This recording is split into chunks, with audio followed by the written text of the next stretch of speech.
tokuchinganzai zvakare vana vaMwari kuchirongwa chedu chamazuva ose kunhai Pastor. Pachirongwa pano kuno wataka kuti bata nhasi tiri kuedza kubatsirana kupindura mibvunzo yetogona kunge tiinayo inopinduruka neumbo hunowanikwa mukati mebhaibheri. Saka tinokukokaiwo nemiwo kuti sunungukai kutumirawo zvakare mibvunzo yenyu kana muinayo. As long as it's a biblical question, we will entertain your question. Regai tibva tapinda mumubvunzo wabvunzwa neimwe hama yedu panapa. Uri kuti kunhai Pastor, according to Philippians 2 verse 10, kune vanhu vari pasi penyika here? Ndo mubvunzo wabvunzwa. Regai tiverenge Philippians 2 verse 10. Iri kuti iyo, that at the name of Jesus every knee should bow, of those in heaven and of those on earth and of those under the earth. So ndo pari kubva mubvunzo yokuti saka zvinoita kuti pasi apa pana vamwe vanhu vari ipapapo, isusu tiri panapa pamusoro paearth, and then kuheaven kudenga kune mamwe ma-inhabitants. Now ndakambotaura zvakare ndichiti togara chizokorora. When you are studying the Bible, it's not like any other novel. Rine ma-principles aro atinofana kuita recon so that we do not err in interpreting scripture. And one of those principles, let scripture interpret itself. Kana mchiri kurangarira pataitaura chiLatin chaicho kuti scriptura sui ipsias interpres. Let scripture interpret itself. It's very dangerous and risky to come up with a teaching or a belief basing on one text. Zvine ngozi yakakura zvikuru. Asi kana ukaona wasvika pane issue ikakuita seinokuvhiringa, tsvagurudza mubhaibheri, kuti bhaibheri mukuzara kwaro inonzi totality of scripture ndo imwe principle. Bhaibheri mukuzara kwaro total scriptura rinomboti kudii pamusoro penyaya iyi. Saka pataverenga vhesi iri kuna Philippians iri kuti kunyangwe vari kudenga, kunyangwe vari panyika kana pasi penyika. Ndikaverenga vhesi iyoyo ndobva ndatoenda ndichiti pasi penyika pane vanhu, because Philippians yati pasi penyika pane vanhu. Ndinogona kupedzisira ndaakurasisa vanhu. Saka ndikaona sekunge zviri kuti panenge pane mibvunzo ndinofanira kutsvagurudza kuti bhaibheri rese mukuzara kwaro kubva kuna Genesis kusvika kuna zvakazarwa rinoti kudii panyaya yevanhu vari pasi penyika. Saka ndichaverenga mavhesi ndofunga mairi kana matatu anotaura zvinoda kufanana neizvozvo, tozoona kuti saka bhaibheri riri kuti kudii. Ndikaitange kuverenga isusu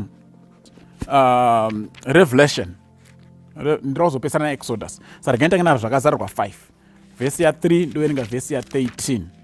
Zvakazarwa 5 vhesi ya 3 inoti iyo, and no one in heaven or on the earth or under the earth was able to open the scroll or look at it. Saka mukoti yafanana na Philippians, in heaven, on the earth or under the earth. Then pazasi pacho vhesi ya 13 yesame chapter inoti, and every creature which is in heaven and on the earth and under the earth and such as are in the sea. Now pane extra information iri kuqualify under the earth, iri kuti such as are in the sea. But munogona kuti but it's not clear, Pastor, it's not clear. Let's go to Exodus now, chapter 20. Exodus chapter 20 verse 4. Exodus 20 verse 4 inoti iyo, you shall not make for yourself a carved image, any likeness of anything that is in heaven above, or that is in the earth beneath, or that is in the water under the earth. Now this qualifies it clearly now. Kuti kana Bible rechiti under the earth, it's speaking of things in the water. So that's why Revelation yati, or under the earth such as are in the water. And then Exodus is clear now on clarifying that, or that is in the water under the earth. So kana Bible rikati anything that is in heaven or on earth or under the earth, it's speaking, it's as good as rikuti anything that is in heaven or on earth or in the water. Ndozvo nzvimbo 3 dziri kutaurwa, ndo dzamunowanawo kubva panosikwa nyika chaipo chaipo. Nyika yanga yakafushirwa nemvura. Mwari akati ngatiitei denga rinopatsanura mvura kubva kune imwe mvura, ngapave nenyika yakaoma. Ndo nzvimbo 3 dzingoripo even pana Genesis chapter 1, kudenga, panyika, mugungwa. Kudenga, panyika, kugungwa. Saka phrase yekuti under the earth inoreva kuti in the waters, kana kuti in the oceans, kana kuti in the sea.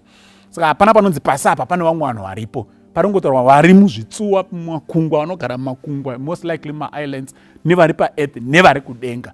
Ndovari kunzi vese ivavo vachapfugama vachinamata Mwari. Toda kudai kuti tabatsirikana semazuva ose. Kana zvisina kunyatsoti JK, you are free to give us your follow-up questions. Mwari achitibatsira, tinobatsiranawo zvakare. Mwari atikomborere. Amen.